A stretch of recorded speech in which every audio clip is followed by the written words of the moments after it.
So what the heck is collagen? Why is it useful? And why might we want to be taking more of that for our joints if we're interested in having our joints for a really long time, functioning at a high level, instead of having them replaced? I'm Dr. John Tait. I'm a non-surgical orthopedic doc, and that is what we're going to talk about today is collagen, because collagen has been a big thing probably the last 5+ years. If you go into any grocery store now in America and you go to the supplement aisle, you'll probably see a few dozen collagen products. And we really have to understand, first of all, what is collagen? What does it do in joints? And then the most important thing, if we're doing this strategically, maybe to encourage better health in our joints, what is the right type you need to be taking? So that's what we're going to walk through today. So first of all, collagen, if we understand what it is, collagen gives us the elasticity in our tissues. And this could be the elasticity in our skin. If you see anybody aging around you, or yourself included, you've probably noticed that your skin doesn't look quite as youthful, plump, and resilient as it once did. And it's maybe a little saggy or wrinkly, and hey, that's life and that's aging. But part of that aging is because of collagen depletion. So in our later 20s, tipping into our 30s, we start to deplete our collagen reserves in the body. This is why people don't look quite as useful unless they're getting a lot of work done and getting a lot of aesthetic upgrades on their face. But I'm talking about joints today, not aesthetics. But that is a big distinction between these products, because a lot of the collagen products out there are catering to the beauty side, okay, to help that more plump, youthful, resilient appearance of skin, or have stronger hair and nails, which is great if you need that. But that's what we term whole body collagen, right? That's targeting some of those things. Because there's at least 12 with subtypes up to 20+ types of collagen in our body. So depending on the structure, we need different types of collagen. So if we look at joints, okay, ligaments and tendons surrounding joints. So ligaments connect bones together. Okay, ligaments have a lot of type 1 by weight, type 1 collagen, so do tendons. But type 2 are the primary types that we find in joint articular cartilage, as well as the fluid, right? So the component makeup of a joint, if we look at that, is a lot of type 1, a lot of type 2. If we look at other types inside of cartilage, it's an easy math problem. 2 + 9 = 11.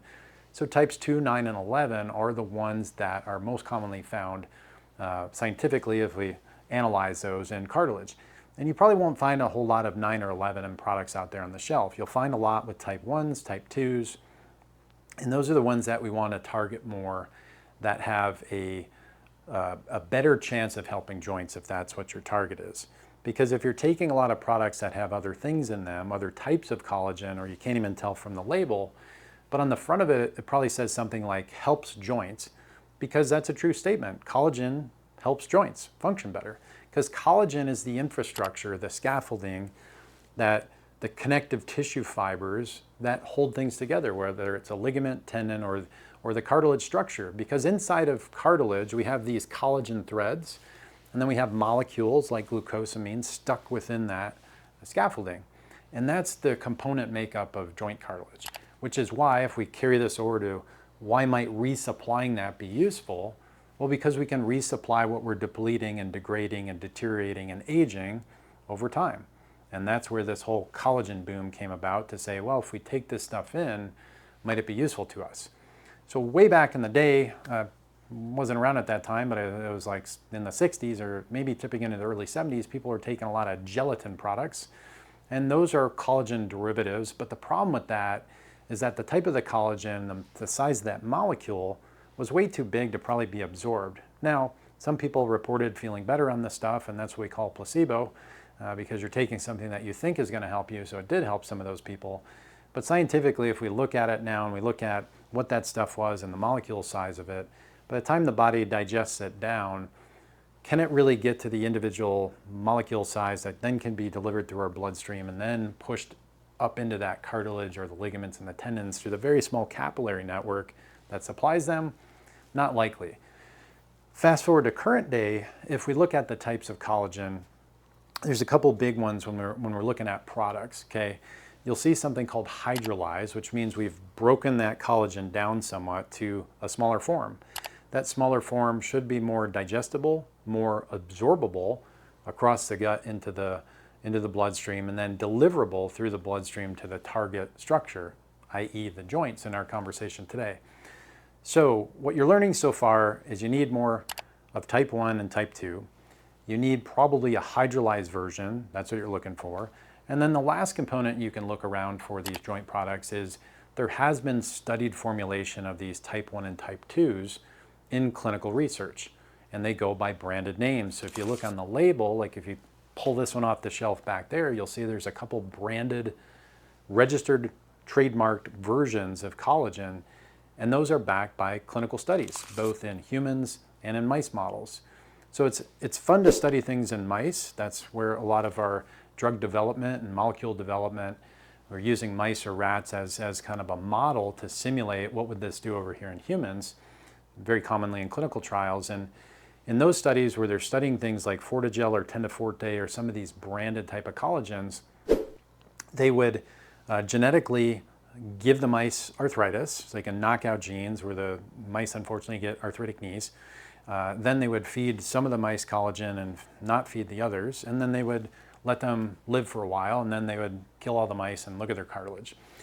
So again, this isn't, not trying to say anything, we like animals on the program here, but that's how we do science. So they looked at the mice's cartilage that took the collagen and ones that didn't. And what they found was that the ones that did take this had healthier looking collagen. So then they took that over to humans, and of course we can't run the exact same experiment because it's not good clinical research to harvest people and look at their joints, but they would ask them questionnaires instead. So they would, again, blind people to this, feed people the active collagen and ones that had just a placebo version of it. And most of the people in those studies that reported benefits had significant reductions in pain, stiffness, and functional improvement. So again, with any study like that nutritionally, nutritional science is very hard because there's a lot of other variables that go on in our life every day. But in the studies, and the best we can do it with those types of studies, it's patient report of how they feel. And so I think that's the best way to kind of tie this video in at the back end is if we know that we're getting the right forms. Okay, you're getting type 1, you're getting type 2, the things that your joints need. You're getting a good form of it from a very reputable company that has high standards in testing, and you know that. And then it's probably a hydrolyzed version of those collagen peptides. Then you got to run the experiment internally. Okay, you have to take it for a period of time so you can see the result. And that would probably be 1 to 2 months for most people to see can they have a clinical effect that they can appreciate with everything else in your life relatively held steady, which again is challenging because every day of our life is different. But again, that's probably going to be the intake that you need or duration of that intake to see a clinical benefit from something like a collagen product. So if we look at longevity for joints, is collagen a good spend? Probably, right? Do we have empirical data to support it? We don't. So I think that's an experiment, and it's a budgetary consideration for yourself. I've been taking collagen for years. I think there is benefit for me personally, but that doesn't mean there'll be a benefit for you. So I wanted to give you the down and dirty on collagen products today because there are a lot of dirty collagen products out there. There's ones that are making big claims about joint health, and they're probably going to do very little for your joints because you're taking the wrong form. So hopefully that was helpful to you today. If you like stuff like this and want to learn about other supplements, drop it in the chat below so we can see what other videos to detail on supplementation, specifically around joint and musculoskeletal health is my sweet spot. And if you want to see more videos when they do pop up, subscribe to the channel. And as always, in the description below, there's a link to my practice. If you're local here in Tucson or the Southwest, and we can help you in any way, then you can fill out that form, talk with somebody on my team about how we approach pain management, which is really pain elimination in my practice is what we're aiming at, and turn you back to a life that's more active so that your joints live longer and you can experience more things over the journey ahead.